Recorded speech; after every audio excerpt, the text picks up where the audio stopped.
নমস্কার বন্ধুরা, কেমন আছেন আপনারা? সবাই ভালো আছেন নিশ্চয়ই।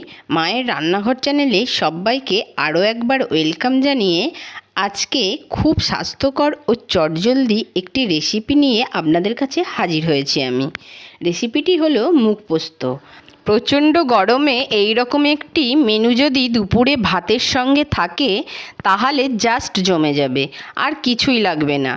আমার চ্যানেলে নতুন বন্ধুদের কাছে অনুরোধ রইল, আমার চ্যানেলটি সাবস্ক্রাইব করে পাশে থাকা বেল আইকনটি অন করে দেবেন। তাহলে কি হবে, আমি রান্নার ভিডিও আপলোড করার সাথে সাথেই আপনাদের কাছে নোটিফিকেশানটা পৌঁছে যাবে। মুগ পোস্ত তৈরি করার জন্য প্রথমে আমি হাফ বাটি পরিমাণ মুগের ডালকে ভিজিয়ে রেখেছি, খুব ভালো করে ধুয়ে নিয়েছি। আর এই ডালটাকে আমি মিক্সির বাটিতে দিয়ে দিলাম, আর সাথে দিলাম একটা কাঁচা লঙ্কা দিয়ে আমি এটাকে পেস্ট করে নেব। আমার পেস্ট করা হয়ে গেছে। এবার এটা একটা বাটির মধ্যে ঢেলে নিলাম। মুগ ডালটা দেখুন আমি ঢেলে নিয়েছি একটা বাটির মধ্যে। এবার এর মধ্যে দিয়ে দিলাম হাফ চামচ পরিমাণ হলুদ গুঁড়ো, আর দিলাম চিনি 1 চামচ পরিমাণ। চিনিটা অবশ্যই কিন্তু দেবেন, যাকে স্কিপ করবেন না। আর এর সাথে আমি এই ছোটো চামচের 1 চামচ পরিমাণ লবণ দিয়ে দেব।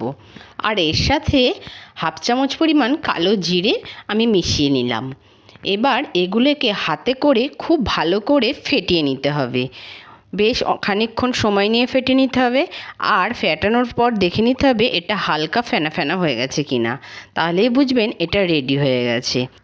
এইভাবে কয়েক মিনিট করার পর দেখুন আমার একদম মুগ ডালটা রেডি হয়ে গেছে ফেটানো।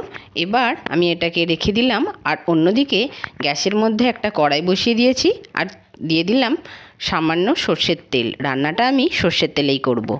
সর্ষের তেলটা গরম হয়ে গেলে খুন্তি দিয়ে খুব ভালো করে কড়ার মধ্যে চাড়িয়ে আমি এইভাবে বড়ার আকারে দিয়ে দিলাম, ছোট ছোট করে। একবারই আমি এগুলো ভেজে নেব। দেখুন এইভাবে আপনারা বড়ার মতো করে দিয়ে দেবেন তেলের মধ্যে। আর গরম তেলের মধ্যে ভেজে নিতে এটা খুব বেশি সময় লাগবে না। বড়াগুলোর একদিকটা ভাজা হয়ে গেছে। এবার এটাকে আস্তে করে উল্টে দিতে হবে, আর অপর পাশটাও ভেজে নিতে হবে। আমি উল্টে দিয়ে দিয়েছি। এবার অপর পাশটা ভাজা হতে থাক, ততক্ষণ চলুন দুটো ঝিঙে নিয়ে নিয়েছি। এবার ঝিঙেগুলোকে কেটে নেব। আর দেখুন আমার ভাজা হয়ে গেছে। এবার আমি এগুলোকে তুলে রাখলাম একটা পাত্রের মধ্যে। অনেকটা তেল আছে, এতটা তেল আমার লাগবে না। এবার আমি একটু তেলটা কমিয়ে নিলাম। এবার অল্প তেলের মধ্যে দিয়ে দিলাম দুটো শুকনো লঙ্কা, হাফ চামচ পরিমাণ কালো জিরে। ফোড়নটা ভাজা ভাজা হয়ে গেলে, এর মধ্যে দিয়ে স্মেল বেরিয়ে গেলে, তখন আমি যে ঝিঙেটা কেটে রেখেছিলাম লম্বা লম্বা করে, এই ঝিঙেটা দিয়ে দিলাম। ঝিঙেটা দিয়ে আমি খুব ভালো করে ভেজে নেব এটাকে। ঝিঙের মধ্যে দিয়ে জল বের হয়, তার জন্য একটু ঝিঙেটাকে ভেজে নেওয়ার পর আমি এর মধ্যে দিয়ে দিলাম হাফ চামচ পরিমাণ হলুদ আর সামান্য লবণ। ঝিঙেটা নরম হতে থাক, আর ততক্ষণে আমি যে মিক্সিতে ডালটা বেটেছিলাম সেই মিক্সির মধ্যেই দিয়ে দিয়েছি 3 চামচ পরিমাণ পোস্ত, আর দিয়ে দিলাম সামান্য একটু জল দিয়ে পোস্তটাকে পেস্ট করে নেব। এবার চলুন দেখুন ঝিঙেটা বেশ নরম হয়ে গেছে। ঝিঙে হচ্ছে নরম সবজি, এটা সিদ্ধ হতে খুব বেশি সময় লাগে না।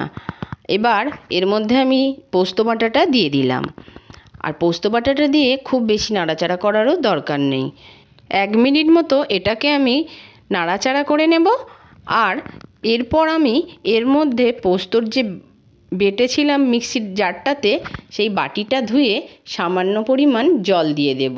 খুব বেশি জল দেওয়ার দরকার নেই, 1 কাপ পরিমাণ আমি জল দিয়েছি। এবার এর মধ্যে আমি ভেজে রাখা মুগের বড়াগুলো দিয়ে দেব। মুগের বড়াগুলো ভেজেছি দেখুন যে সাইজ আছে, এই পোস্তর ঝোলের মধ্যে এটাকে দিয়ে ফোটাতে ফোটাতে দেখবেন এটা ডবল হয়ে গেছে ফুলে। এবার এর মধ্যে দিয়ে দিলাম 1 চামচ পরিমাণ চিনি। রেসিপিটিতে চিনিটা দিলে বেশ ভালো লাগে, মিষ্টি মিষ্টি খেতে ভালো লাগে। আমি সমস্ত কিছু মিশিয়ে এবার এটাকে গ্যাসের ফ্লেমটা হাই করে দিয়ে 5 মিনিট সময় নিয়ে খুব ভালো করে ফুটিয়ে নেব।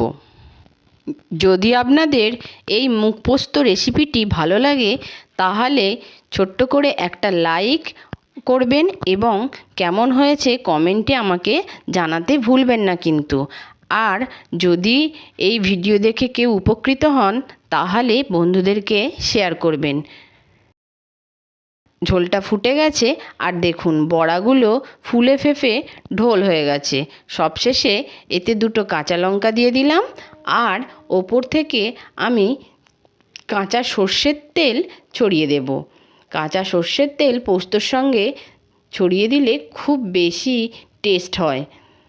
এবার সর্ষের তেলটা খুব ভালো করে মিশিয়ে নিলাম। আমার একদম রেডি মুগ পোস্ত। আজকের মতো এই পর্যন্ত। টাটা।